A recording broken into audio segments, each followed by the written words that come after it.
తెలంగాణ రాష్ట్రంలో కాంగ్రెస్ పార్టీ ఎలా అధికారంలోకి వచ్చిందంటే ప్రతి ఒక్కరూ చెప్పే మాట సోషల్ మీడియా. గత 10 సంవత్సరాలు తెలంగాణ రాష్ట్రాన్ని బీఆర్ఎస్ పార్టీ పరిపాలిస్తున్న సందర్భంలో మెయిన్ స్ట్రీమ్ మీడియా మొత్తం ఏ రకంగా కేసీఆర్ గారికి భజన చేసిందో మనమంతా చూసాము. ఏకంగా పీసీసీ అధ్యక్షుడిగా సీఎం రేవంత్ రెడ్డి గారు ఎన్నికైన తరువాత కూడా మెయిన్ స్ట్రీమ్ మీడియా పెద్దగా కాంగ్రెస్ పార్టీ ప్రోగ్రామ్స్ని, కాంగ్రెస్ పార్టీ కార్యక్రమాలను జనాలకు చూపించలేదు. ఒకానొక సందర్భంలో సీఎం రేవంత్ రెడ్డి ఆ మెయిన్ స్ట్రీమ్ మీడియాలపై ఫైర్ అయిన సందర్భాలు కూడా ఉన్నాయి. ఎవడో మీడియా వాడు మా యొక్క కార్యక్రమాలను చూపించడం లేదు, మీరు చూపించకుండా మాకు ఒరిగేది ఏమీ లేదు, మా కార్యకర్తలే మా మీడియా, మా కార్యకర్తలే మా పీకేలు, ప్రశాంత్ కిషోర్లు, వాళ్ళ చేతిలో మొబైల్ ఉంటాయి, వాళ్ళకు వాట్సాప్లు, యూట్యూబ్లు, ఫేస్బుక్లు, ట్విట్టర్లు ఉన్నాయి, వాటి ద్వారానే ప్రజలకు మా కార్యక్రమాలను చేరుస్తారు అని గతంలో సీఎం రేవంత్ రెడ్డి గారు చేసిన వ్యాఖ్యలు గుర్తున్నాయి. సందర్భంలో మెయిన్ స్ట్రీమ్ మీడియా మొత్తం కాంగ్రెస్ పార్టీ కార్యక్రమాలను చూపించకుండా కేసీఆర్ తన కంట్రోల్లో పెట్టుకున్నారు. ఇక యూట్యూబ్ని కూడా కేసీఆర్ లైట్గా తీసుకున్నారు. దానివల్ల ఒరిగేదేం లేదు, వచ్చేదేం లేదు, పోయేదేం లేదు అన్నట్లు కేసీఆర్ గారు ఉన్నారు.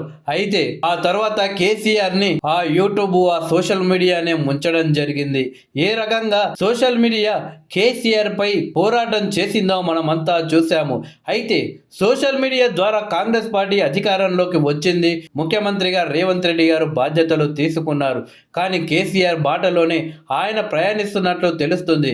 నిన్న చేసిన వ్యాఖ్యలపై, యూట్యూబ్ ఛానల్స్పై రేవంత్ రెడ్డి చేసిన వ్యాఖ్యలు కరెక్ట్ కాదు, వాటి ద్వారానే సీఎం అయిన రేవంత్ రెడ్డి వాటిపై ఇలాంటి కామెంట్లు చేయడం కరెక్ట్ కాదు అని ఆయనపై మండిపడుతున్నారు యూట్యూబ్ ఛానల్స్. ఏకంగా ఏదైతే ఆయన మెయిన్ స్ట్రీమ్ మీడియా అని చెబుతున్నారో ఆ మెయిన్ స్ట్రీమ్ మీడియా కూడా ఇప్పుడు యూట్యూబ్ పైనే ఆధారపడుతుంది. వాళ్ళు మొత్తం డిజిటల్ మీడియా ద్వారానే సంపాదిస్తున్నారు.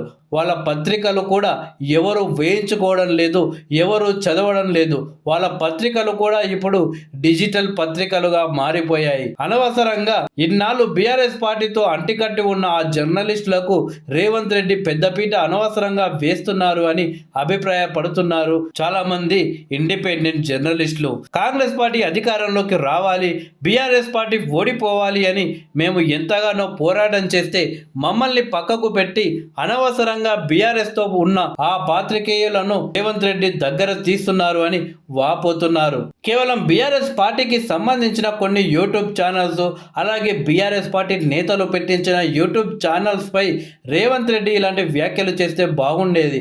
కానీ రేవంత్ రెడ్డి ఏకంగా అన్ని యూట్యూబ్ ఛానల్స్ను ఒకే తోవమైకి తీసుకువచ్చి ఇలాంటి వ్యాఖ్యలు చేయడం సరికాదు. తెలంగాణ రాష్ట్రం ఏర్పాటైన తర్వాత మహిళలపై జరుగుతున్న దాడుల గురించి కావచ్చు, ప్రజలు ఎదుర్కొంటున్న ఇబ్బందుల గురించి కావచ్చు, అప్పుడు బీఆర్ఎస్ ప్రభుత్వంలో, ఇప్పుడు కాంగ్రెస్ ప్రభుత్వంలో ఎలాంటి ఇష్యూస్ జరిగినా కానీ లేవనెత్తుతున్న యూట్యూబ్ ఛానల్స్ ఎన్నో ఉన్నాయి.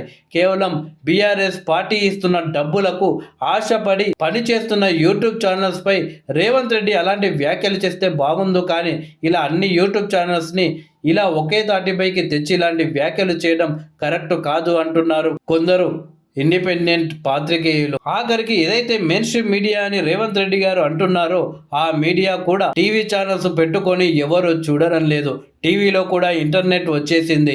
ఇంటర్నెట్ ఉన్న ప్రతి టీవీలో యూట్యూబ్ ఓపెన్ చేసి ఆ ఛానల్స్ చూస్తున్నారు. అంటే అవి కూడా యూట్యూబ్ ఛానల్స్ కిందికే వస్తాయి.